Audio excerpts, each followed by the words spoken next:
saying, wow, how did I miss that? How did I not see this coming? How did I know that this is what was going on?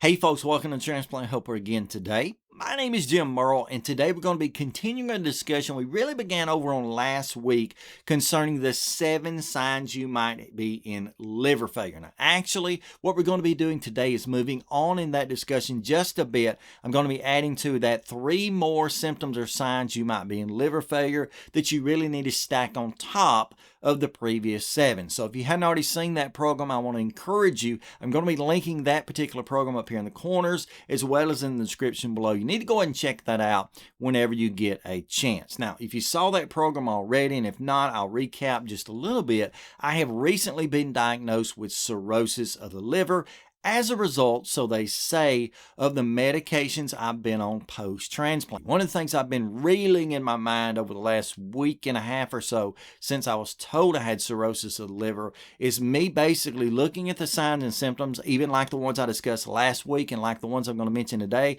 and saying, wow, how did I miss that? How did I not see this coming? How did I know that this is what was going on? Well, basically the answer to that is that all these signs and symptoms can be attributed and can even sometimes be caused by other things, but in conjunction with one another as they kind of fall out in me, this seems to be where I'm at nonetheless. Anyway, go back and watch that program if you want to see the first 7.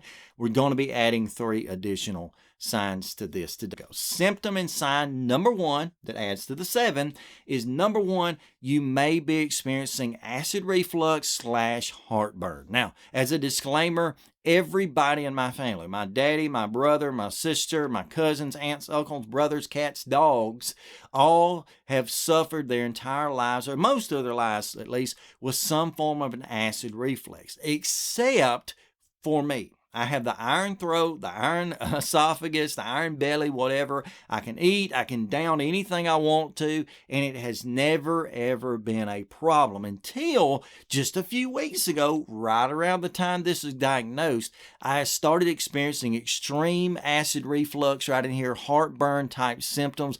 And it's been just terrible, okay? And it doesn't really have to relate to anything particularly spicy, albeit I'll admit I'm still hitting down some chili and some jalapenos and different things at times, but really just anything. When I eat, I can experience some reflux. And what I've come to learn is that that can be a sign that your liver is not functioning right. And again, basically like a lot of these other symptoms, and I'm putting this in dumbed down so I can understand it terms, what basically happens is when your liver is working as it is, and it's located right up under your rib cage here, kind of between your top of your stomach and your lungs, I guess. But as your liver is working, when it's not functioning properly, when it's not relieving the toxins that it should, when it's just not, emptying like it's supposed to, when that bile is not being produced rightly, it can cause some reflux. And your body almost says, hey, if you're not going to go the right way and go the direction you're supposed to, get out of here anyway. And so you kind of experience kind of that refluxy heartburn type feeling. Again, that's something I have never experienced in my life until recently. And now that I know these other signs and symptoms, I kind of like, I understand that. That's probably what this has been for me. Now, obviously, staying away from spicy foods, being careful of my diet, that sort of thing, I've been able to kind of help that to subside over the last week or so, now that I understand, and I'm going to be much more aware coming up in the future. But that's one of the signs and symptoms, reflux / heartburn type symptoms. Number 2, and this one here has been going on, to be honest with you, for me, it's been going on for maybe a year and a half. I actually had a program on this about a year and a half ago. It's what I call my backside heart attack, okay? And I'll explain that in just a moment. But basically, when your liver's causing problems, a lot of times the pains that you will feel, if there are any, they're not always, but if there are pains that are associated with that, it can actually be kind of in your back, almost up between your shoulder blades, maybe a little low and a little to the right. And I'm not going to turn around on camera, but mine is right there, or maybe I can reach it from the bottom. It's right there.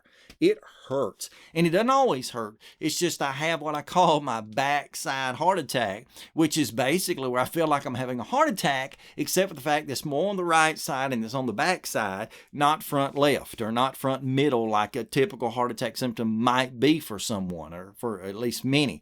And I've been having backside heart attacks for a while. I've come to learn that a lot of times when your liver's having problems, the pain that is radiated tends to come out more from the back and the top of the liver, which puts it for me just beneath between and beneath the shoulder blades toward the right side. Okay, so just watch out for that. If you have a pain like that, you could have a pulled muscle, which I actually have a pulled muscle right now in the similar area. But, just watch out for that. That could be a sign and symptom that stacks on top of the others that helps you to better understand maybe what's going on. Number 3, and I've had programs about this too, and I'm now looking at the situation going, again, why did I not know that? Brain fog, okay? I've had entire programs about brain fog and trying to dig to the bottom of why I'm so sometimes just forgetful, out of the moment, can't remember things. And you don't know this, but I've sat down many a time right here in this area in my office and sat down in front of the camera like I am now and started to film or record a program, and I just can't get it together. I can't figure out what in the world I'm trying to talk about. I can't figure out, how to put it together so that it makes sense. And brain fog. Okay, I've had moments that have been terrible. I've got programs you can go back and watch on that. One of them was just kind of funny, but it's the way it is. Just losing the ability to think at all. And that's been blamed before on medications. It's been blamed before, and many of you have helped me to understand that can be what's called the pump head, which is where someone was on a heart-lung bypass for a longer period of time, and maybe in CICU or something like that for a long period of time. And basically, the doctors even use the term sometimes pump head. And so they get foggy afterward and after that recovery. But I'm coming to find out it may be for me that my brain fog is tied more toward actual liver problems, okay, than pretty much anything else I thought. Now, again, other medications and situations and all attribute it, but if you go back and look at all those other symptoms from above, the yellow skin, the itchy skin, the fatigue, the bloating, the constipation, the nausea, the headaches, then you add to these 3 can be a problem. But that's just something I've come to learn, and as I learn more, I'll keep adding more. Hopefully I won't turn this into a commercial for, like you see on television, where there's a medication, they list so many symptoms, you don't want to take the medication.